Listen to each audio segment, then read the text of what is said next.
মায়া মায়া কোথায় তুই? দেখ আমি তোকে লিজাতে এসছি। মায়া মায়া।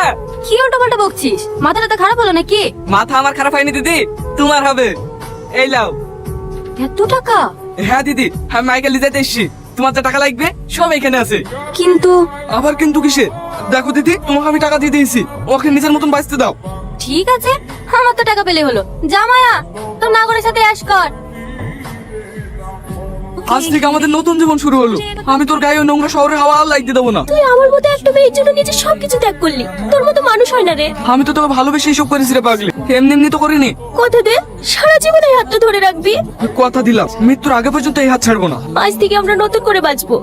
বাহ, রান্নাটা তো বেশ মজার হয়েছে। ভাবির হাতে রান্নার জবাব নেই।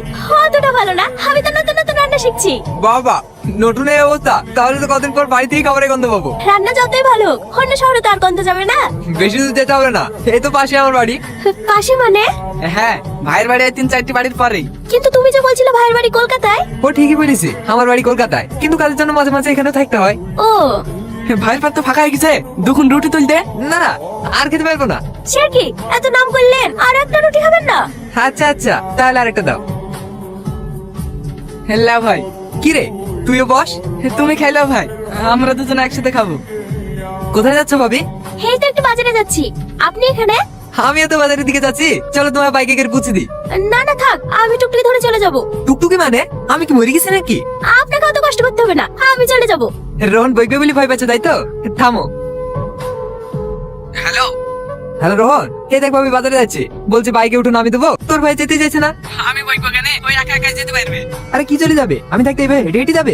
অসুবিধা নাই ভাই, ওর অভ্যাস আছে। ও, আমার সাথে গেলে তোর খারাপ লাগবে, তাই তো? না না, সেরকম কিছু না, তোমার সাথে গেলে আবার ভয় কিসের? ঠিক আছে, তাহলে আমি বাজারে নামিয়ে দিছি। কোথায় গেছিলি? কেন বাজারে? এত রাত অব্দি বাজারে কি হচ্ছিলি? বাজারে নাকি এক জায়গায় ভালো খাবার হয়, তাই সেলিম ভাই খেতে লেগেছিল। আমি যে তোর লেগে এখানে খাবার নিয়ে বসে আছি, আর তুই বাইরে খেয়ে বেড়াসি। চাচা শিখে নাই ভাবে, তুই তো যেতে বললি ওর সাথে, না বললে আমি যেতাম নাকি? আর আমি তেমন ভাবে বলিনি, তুই ফালতু ফালতু রাখছি কেন?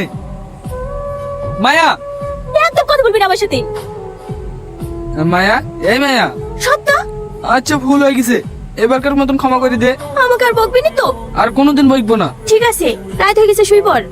সামনে এসে আমাকে একটা সুন্দর দেখে শাড়ি কিনে দিবি। ঠিক আছে, দেবো। আচ্ছা, সেলিম ভাইয়ের অনেক টাকা, তাই না? হ্যাঁ, হঠাৎ এই প্রশ্ন কেন? ও এমনি জিজ্ঞাসা করলাম। কাল তুই কখন বেড়াবি? কাল না, পরশু।